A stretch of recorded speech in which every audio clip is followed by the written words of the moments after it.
Hi இதோ பாருங்கள், evening snacks மரவள்ளி கிழங்கு வேக வச்சுருக்கேங்க. இது பாருங்கள், பலாக்கா அதுவும் வேக வச்சுருக்கேன். இது வந்து மலை பூண்டு, பெரிய பெரிய பூண்டு. இந்த பலாக்கா வந்து சூடுன்னு சொல்லுவாங்க நிறைய பேர், எனக்கு அது தெரியல. ஆனால் அது கூட நம்ம இந்த பூண்டை வந்து தோலோடு வேக போட்டுட்டோன்னா இது சாப்பிடக்குள்ளே இதில் ஒரு 2 பூண்டு அந்த மாதிரி நம்ம சாப்பிட்டா அந்த ஹீட் எல்லாத்தையும் அப்சர்வ் பண்ணிடும். ஓகேங்களா? பாருங்க, டீ. இதுதான் ஈவினிங் சிம்பிளி வீடியோ. இந்த வீடியோ பிடிச்சா லைக் பண்ணுங்கள், சப்ஸ்கிரைப் பண்ணுங்கள் மக்களே. தேங்க்யூ. ஹாய் இதோ பாருங்கள், பலாக்கா கிரேவி பண்ணுறேன். பாருங்க, எண்ணெய் ஊற்றிருக்கேன். சோம்பு, பட்டை, லவங்கம், பிரியாணி இலை, ஜாதிபத்திரி, பூ எல்லாமே இதில் போட்டிருக்காங்க. ஏலக்காய் எல்லாம் போட்டு நல்லா ஃப்ரை பண்ணிடுங்க. பாருங்கள், பலாக்கா கழுவி வச்சுருக்கேன். இது பலாக்கா கொட்டை வேக வச்சுருக்கேன். இப்போ பாருங்கள், அப்படியே இஞ்சி, பூண்டு, சாம்பார் வெங்காயம், இதுலேயும் கொஞ்சம் பட்டை, லவங்கம், சோம்பு, கசகசா, ஒரு 6-7 முந்திரி எல்லாமே போட்டு மஞ்சள் தூள் போட்டு எல்லாமே அரைச்சி வச்சுருக்காங்க. பச்சை மிளகா போட்டிருக்கேன். ஒரு 10 பச்சை மிளகா போட்டிருக்கேன். ஓகேங்களா? இதை அரைச்சி வச்சுருக்கேன்.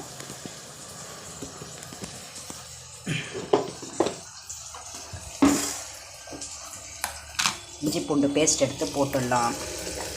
அரைத்த விழுதுகளை இதிலே போட்டு விடலாம். நல்லா கிளறிடுங்க.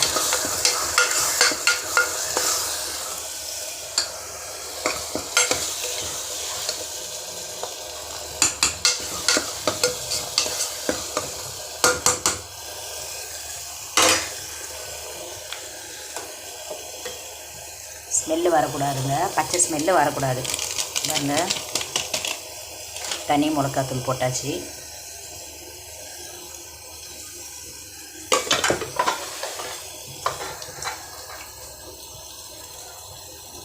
இப்போ நம்ம இந்த பலாக்காவை எடுத்து இதில் போட்டுடலாம்.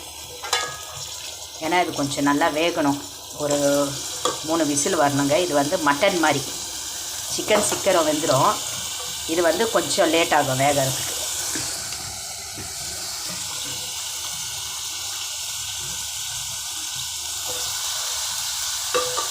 இது இங்கே நிறைய பேருக்கு ஸ்பெஷல் இல்லைங்க. நிறைய பேர் வந்து இது செய்ய மாட்டாங்க. இது வந்து நம்ம காரைக்குடியில் தான் ரொம்ப ஸ்பெஷல். எங்கே பார்த்தாலும் இது ரொம்ப ஃபேமஸ் அங்கே.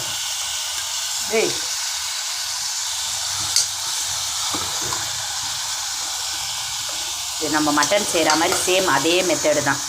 மட்டன் சிக்கன் கிரேவி பண்ணுறமே அதே சேம் அதே தான்.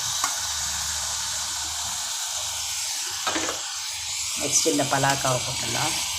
பாருங்கள், பலா கொட்டை, பலாக்கா ரெண்டுமே சேர்ந்து கிரேவி. ஹாய் காய்ஸ், இது பாருங்கள், பலாக்கா கிரேவி பண்ணியாச்சு.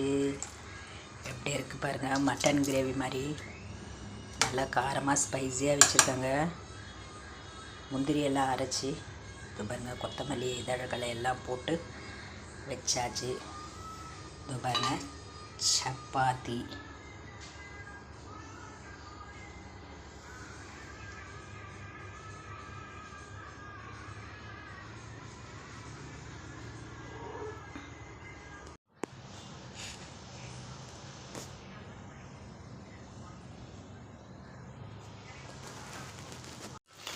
இது பாருங்கள், முட்டை ஆம்லேட் போட்டிருக்கேன். ஆனியன்லாம் எதுவும் இல்லைங்க.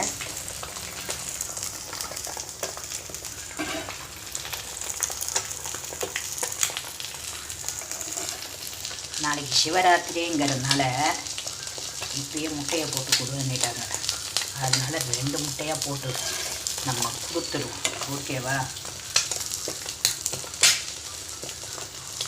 தோசைக்குனாலும் முட்டை, இட்லிக்குனாலும் முட்டை தாங்க. பழைய சாதத்துக்கும் முட்டை தான். முட்டை ஃபேவரெட் தான்.